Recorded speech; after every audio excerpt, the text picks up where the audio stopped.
If you have ever had problem in understanding medical genetic pedigree analysis or family tree analysis, and you have ever had problems in identifying if it's an autosomal dominant problem or a recessive problem or X-linked problem or a mitochondrial problem, this, guys, is the lecture for you.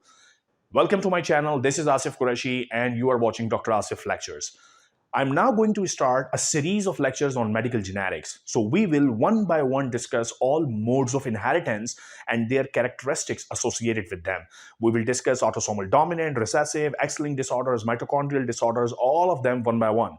But today's lecture forms the basis of understanding all those upcoming lectures, because today I'm going to discuss what are the different tools and gadgets used in medical genetics. Have you ever seen a pedigree, a medical genetics pedigree? There are so many symbols in there. Some of them are squares, some of them are circles, some of them are empty, some of them are black colored, some of them are half black colored. They all have important meanings, and you must be equipped with understanding all those basic characters. Okay, so let's begin and focus on understanding different sorts of symbols in today's lecture so that you are very well equipped and skilled to understand all the upcoming lectures. Okay, so in medical genetics analysis, this is one of the very common things that you see. You see a square which is empty. Whenever there is a square, this is the representation of male gender, and if it is empty, it is not filled with a black color, that means it's a normal male. Similarly, if you see a black colored square, that's a diseased male. Okay, that person has a disease state phenotypically. If you see a circle basically means a female in medical genetic analysis. And if this circle is empty, this is a normal female. But if this circle is black colored, this is a diseased female. So that should be very simple. If it's a square, it's a male. If it's a circle, it's a female. If any one of them are empty, they are normal. If they are black colored, they are diseased. Okay, but what if you see half black and half empty? That means carrier state. Okay, in genetics we will be using this term quite a lot, that what is a carrier status, if the person is a carrier or not. These are the persons who are phenotypically normal, they appear normal, but they harbor one of the disease causing alleles. So in genetic pedigree, this is the right way to represent them: half empty, half black. Okay, can be a male, can be a female. We'll discuss this in the upcoming lectures. Now, if you see between a male and a female, a single line joining them, that is their mating. So that indicates marriage status. Okay, so in this particular example, for example, a normal male has married a normal female. So that single line is a marriage. And because they are both empty, that are their normal status. Okay.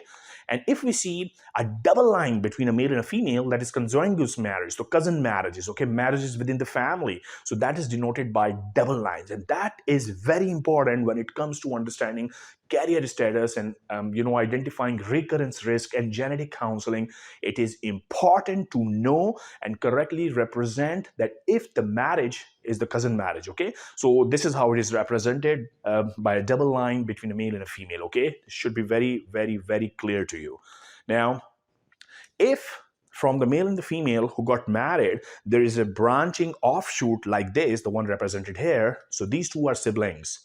So there is a male and there is a female, but they do not have a central horizontal line between them, but this is above them. So that would indicate that these are siblings, brothers and sisters. Okay, if the male and female, or a male or a male, or a female, they have connection not horizontally, which would indicate a marriage line, not upward horizontal, which would indicate siblings simply, but if it is diagonally represented, this shows monozygotic twins. So these brothers and sisters represented here, which are arranged by, they're connected by a diagonal connection, a triangular connection, this is the representation of monozygotic twins.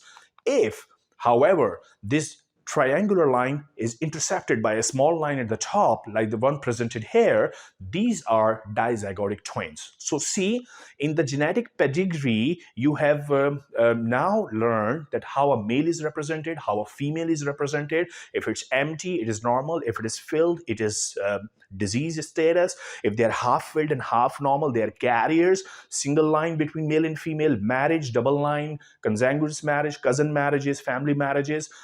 Siblings are denoted by the upward horizontal connection. If it's a diagonal triangular connection, it is twins. If it is without the horizontal line, it is monozygotic twins. If it is with the line, it is dizygotic twins. Okay, and if a person has a diagonal line crossing them, that means the person is dead in the family. Okay, so if there is a genetic pedigree in front of you, and if somebody is crossed with a diagonal line, that simply means the person does not exist anymore in this world. Okay, so these are all the signs and symbols that we will be using and you will be seeing in your examinations when it comes to medical genetic pedigree analysis. Okay, so you must master all these symbols before we proceed further. If you don't understand it up till now, stop the video, rewind the video, see the video again. Okay, this is very important, and without this you will not be able to understand the upcoming lectures. Okay, now this is how a pedigree looks like.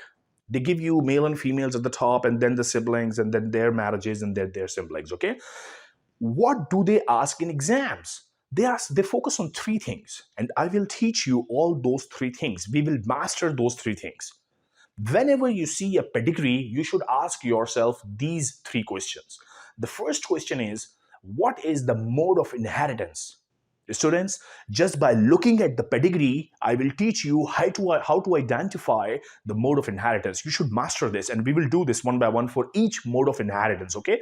But now I'm just telling you that whenever you see a pedigree, there should be three questions in your mind. The first question is, what is the mode of inheritance?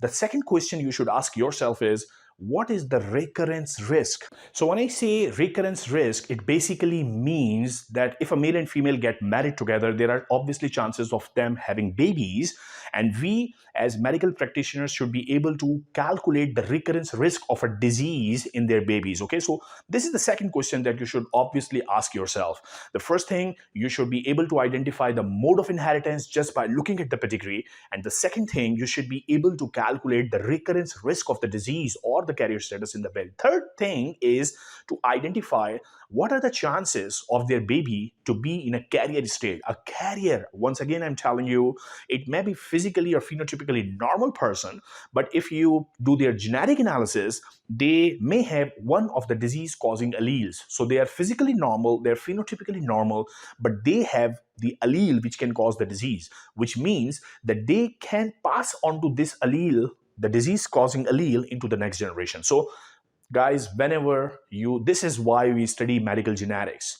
Whenever you see a pedigree, these three questions should be in your head. Can I identify the mode of inheritance by looking at the pedigree? Can I calculate the recurrence risk? And can I identify who in the pedigree will be carrier? Okay, so this is what we will be discussing for each and every single genetic disorder. Okay, now this one word I want you to master now.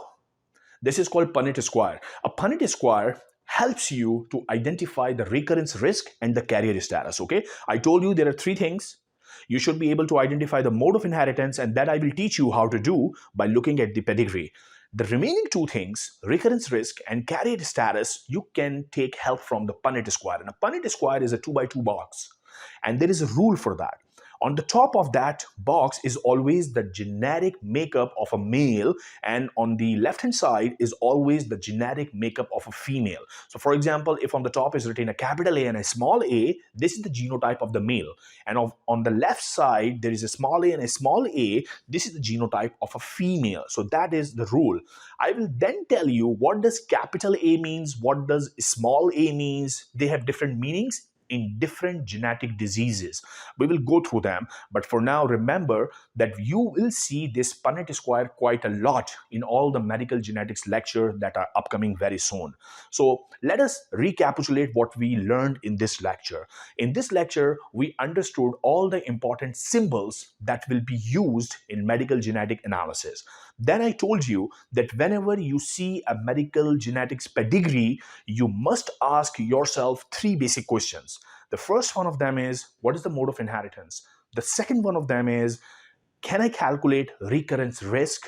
The third one is, can I identify who will be the carrier? Okay, so if you understand these three questions, you will not fail to answer any question in any of your examinations. And then this Punnett Square, I'm telling you one rule now, and then later we will discuss what are the different other rules for Punnett Square. What you need to remember now is that on the top is always the genotype of a male, on the left side is always the genotype of a female. With this, I'm finishing this first prototype basic lecture, and this, guys, will be followed by all sorts of genetic disorders you can possibly think of. I hope you liked the video. If you did, please share it with your friends, subscribe the channel, and I'll see you soon in another video. Thank you very much.